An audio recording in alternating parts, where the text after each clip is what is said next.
Hi, Grandma Abuela here. Forgive the way my house looks today. My dogs have been out playing. They've been playing in the house. This is our family dog, Sanji. He is almost 11 years old. Sometimes we call him Perro Viejo because he is an old dog and he acts old. You can tell that it hurts him to move around. But this is Sanji. He was named after a favorite book of ours called Sanji and the Baker.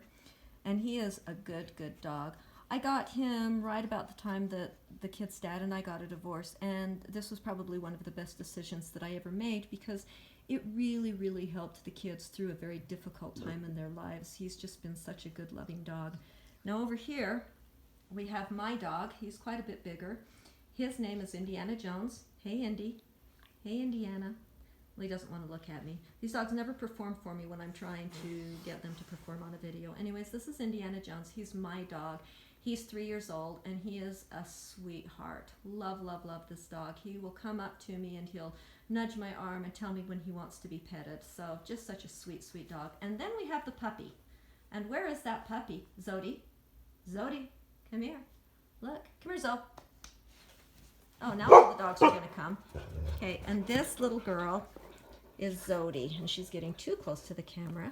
This is Zodi. She's my daughter's dog, and she is about 6 or 7 months old, I'm not quite sure, but she is a sweet little girl.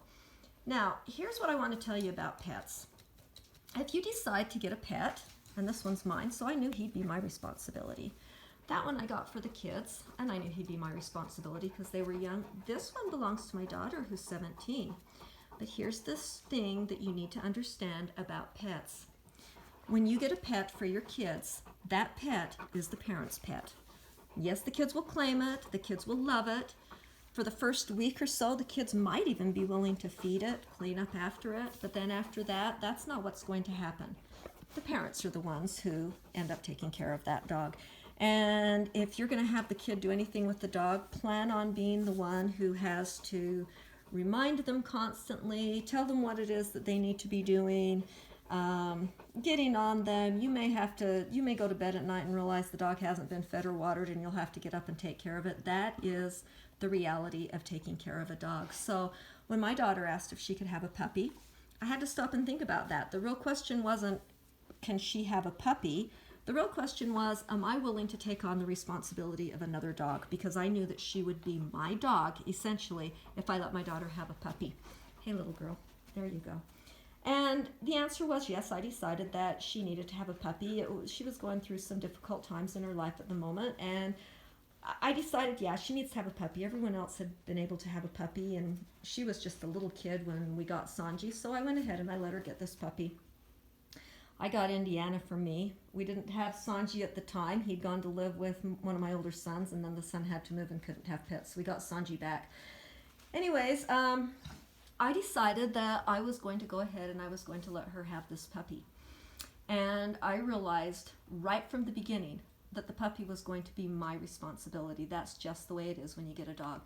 So every morning about 5 in the morning, her puppy,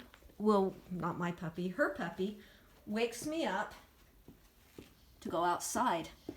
And then after we go outside, I have to take the dogs for a walk. Sanji is such a good boy, and he's so calm that I take Sanji and the puppy for walks together, just the two of them. That works out good for us. Indiana, he's a really strong dog. He can break away from me, so he needs to be walked alone. But I usually take the dogs out for walks between 5:30 and 6 every morning, 2 different walks. They each get about a quarter mile. When the weather's nice, I take them for a little bit longer. Sometimes I take them for a little hike. Hey, Sanj, you're a good boy, huh? Yeah, you're a good boy, aren't you? Anyways, the thing I want you to remember, the time will come when your kids are going to want to have a pet. They might want a cat, they might want a dog, they might want a fish. Whatever it is they want, as a parent, keep in mind that that pet, even though the kid will claim it as his or hers, that pet is essentially the parent's. You will be the one responsible to feed and water the pet, to take it for walks, to clean up after it. The kids are going to make promises. They will say, oh, you can trust me, I'll take care of it, I'll walk it, I'll clean up after it, I'll train it. They're going to make every single promise that they can. And guess what? They actually mean those things. They really do think that they will do that. The problem is a pet is a huge responsibility, and kids, they have a lot going on in their own lives. They're forgetful. They're kids. I'm not going to say they're not ready for that responsibility. I think having a dog is a great way to teach a kid some responsibility. But ultimately, as the parent, you cannot get upset with your kids if they forget, because they are kids. That's like me getting upset with the puppy if she chews on something, which she has. A lot of somethings. In fact, let me show you one thing. Here's my sandal. She's broken it, chewed it up. I knew this would happen when I got her. I knew this is what would happen when I let my daughter have a puppy. I knew she would chew on things. This guy here, he did not chew shoes. He chose to chew up chargers. So I don't know how many phone chargers we had to replace when he was a puppy. One time he chewed up a charger that was plugged in the wall, and then he stopped chewing up chargers. I think it was quite a electrifying experience for him. I'm glad he survived the experience. Anyways, my point is, yeah, let your kids have pets. It's fine to let them have a pet. I think it's very therapeutic for kids to have a pet. I am so glad my daughter has this puppy. I'm so glad we have this dog. I'm glad I have my Indiana Jones over here. Where is that guy? There he is. I'm glad I have Indiana Jones over here. He's a good guy. He's a fun dog. I'm glad we have the puppy. She's hiding over behind the wood stove right now. But keep in mind, when you let your kid have a pet, any kind of pet, ultimately, it is the parent's pet. Ultimately, it is the parent who will take responsibility for that pet. You may have the kid go out and feed it, and we've had dogs before, and the kids did go out and feed them, but I was the one who had to remind them every day. I was the one who had to monitor the chore chart and say, hey, it's your turn to feed the dog, it's your turn to water the dog, it's your turn to clean up after the dog. I was the one who had to monitor all of that. So go ahead, let them get the pet, but remember, you are ultimately the one. The kids, I mean, there's probably a few exceptions here, but for the most part, most parents that I've talked to, most kids that I've seen, most examples of pets I've seen, the parents end up being the ultimate one who's responsible for those pets.